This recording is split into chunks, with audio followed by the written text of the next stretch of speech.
Hello friends, in my last two videos you have seen the importance of your dress and the etiquettes and manners while you are appearing for the interview. Today we will focus on the key point, the key subject, the quality of your answers. Friends, you are fully prepared. You have entered the room. Our interview panel is sitting before you. You are made to sit in the chair. Now the whole thing starts, which will decide your future. They've asked you a question. The first and foremost principle for answering any question is KISSS. What does it mean? Keep it short, simple, and sweet. Last year, I was asking a student, he was from Udaipur. I asked him, how many lakes are there in Udaipur? And he started. There is a big lake, Mahasamand Lake, then there is Rana Pratap Sagar Lake, there is Pratap Sagar Lake, there is this lake, there is that lake, and water comes from this lake to this lake, then this water comes from this lake to this lake.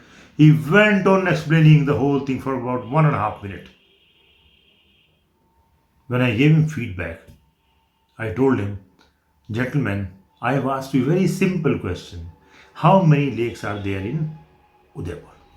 I did not ask you the history or the flow of water or the quantity of water. No. Why do you explain all those things? He was fortunately for the online interview. I told him, you are online, we were not able to interact so beautifully. Had you been there sitting before me, I would have blasted you on this. Because I would have asked you the questions on this point only. What is the size of each lake? Which lake was formed when? Who made which lake? Which you will not have answer to that. So why do you enter into this area? Keep it short, simple and sweet. Short answers. Complete answers. When you do not understand a question, sometimes it so happens the person who is asking question is not audible. Not your fault. You can immediately say, excuse me sir, I couldn't hear your question. May you kindly please repeat it. So softly. And they will repeat the question. You understood it. Now you can reply. Again, short, sweet and simple. Do not ask counter question. No counter question, please. Whatever question they have asked, if you know the answer fully, completely to your satisfaction, reply it. If you do not know answer, do not ask for the counter question. And preferably, no clarifications.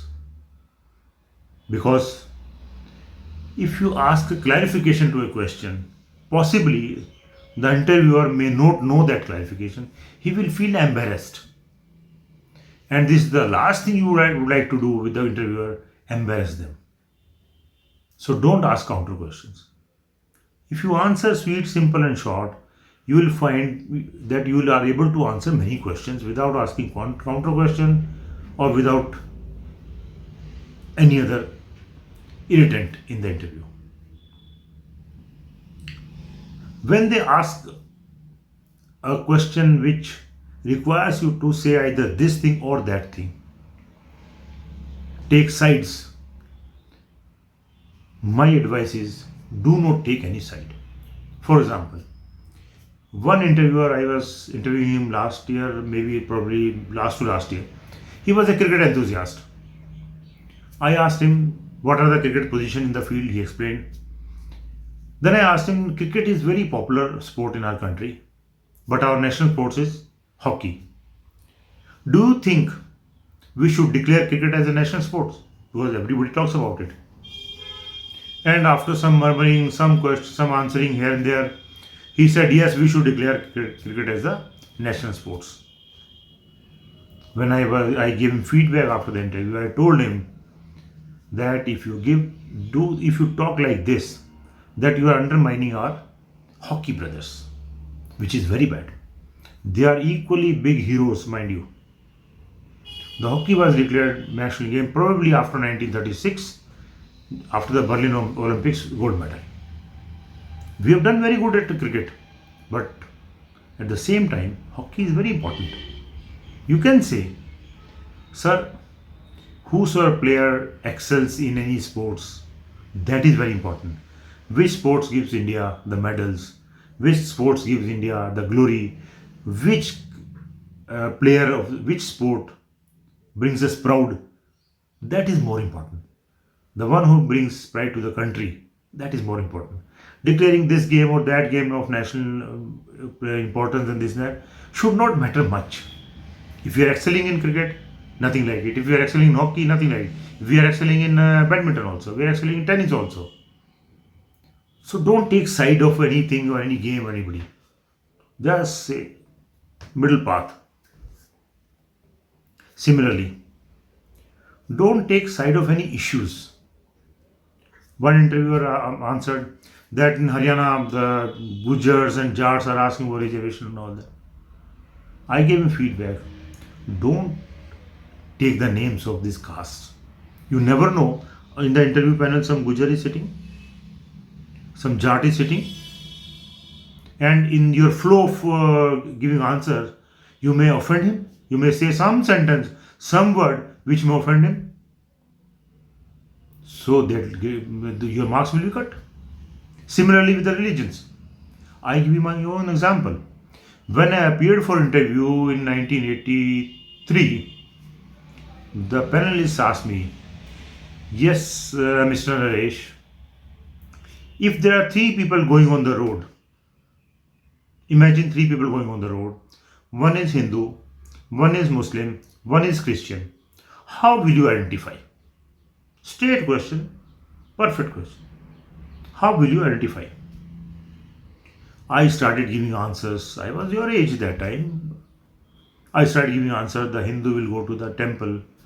The Christian will go to the church. This was the way I am telling you this. It was same. The Christian will go to church. This was the pause, and the Muslim will go to mosque, masjid. I also just like this verbatim. I was seeing their faces. I was seeing the face of the gentleman who asked me this question. He was not happy. I knew that I have given a foolish answer. Now, another time I made another foolishness. The Hindu will be wearing. I was doing this. The Hindu will be wearing. I thought to myself, why I am talking about the dress? The moment I talk about dress is not easily identifiable with the religions. Anybody can wear anything. Then suddenly came to my mind. I answered, sir, it will be very difficult to find out who is Hindu, who is Muslim. Yes, that is the answer they said. So with my experience, personal experience, I tell you, do not take sides of any religion because you will be made district collector of Aligarh, Meerut, Banaras, Mathura, anywhere. There is a Hindu population, there is a Muslim population, or Goa, Christian population. If you try to take sides, it means you will not do justice with other castes. If you have bias against the caste. So no biasness, please. Try to master these questions where there is a bias. Against the sports, against the religion, against the caste, against states. Just master these, try these questions, think of these questions which can be asked. Do not give any controversial answer. Suppose they may ask, Aam Aadmi Party is has won in Punjab. Next time they win in Gujarat. What is your take on that?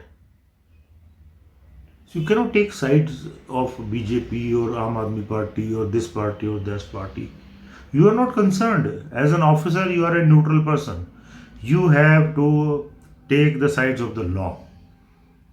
If they ask you this kind of question, normally they should not, but they sometimes irritate you purposely to see your awareness, your alertness, your response to the crisis situation.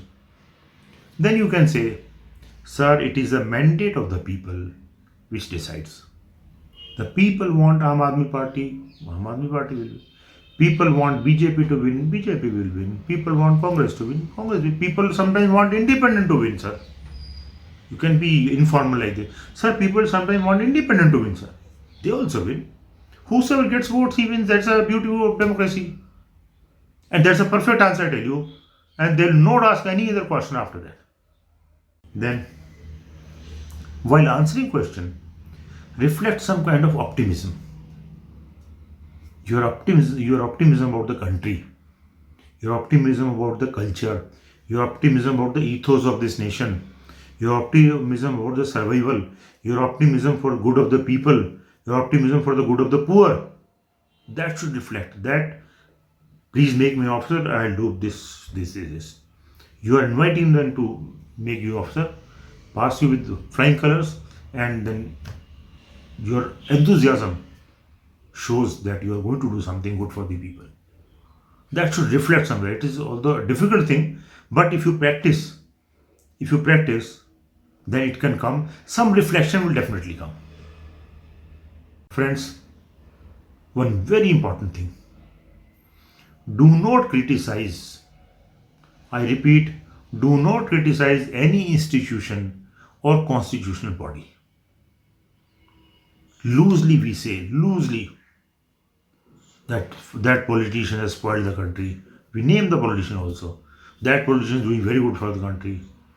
That organization is a dumb organization. Police is not doing anything. Loosely we say. Please avoid this. You are not there to criticize any constitutional body or any constitutional person who is holding his head of the body. He is there because he has some quality. You may not be able to see those qualities, but he is there because he is there. He has been put by law there. Law has made him the chairman of something. Law has made him the president of India. Law has made him the prime minister of India. You are nobody to criticize. The moment you do that, they will catch you by your neck and you see what happens after that. So I want that. Please take a middle path. Do not criticize things here and there. Show optimism in your speech and little enthusiasm. Not very high enthusiasm again. I caution you. Show little enthusiasm and be prepared to come forward. That is very important. Thank you very much for seeing this video, friends. Please subscribe my channel. 2 videos are already there in this. This is the third one, and many more videos are coming on the subject of interview. Maybe it's civil service interview or bank interview or insurance interview, any other interview. Things are same in all the interviews. So subscribe my channel. All these things, all these episodes will come in directly into YouTube. Thank you so much.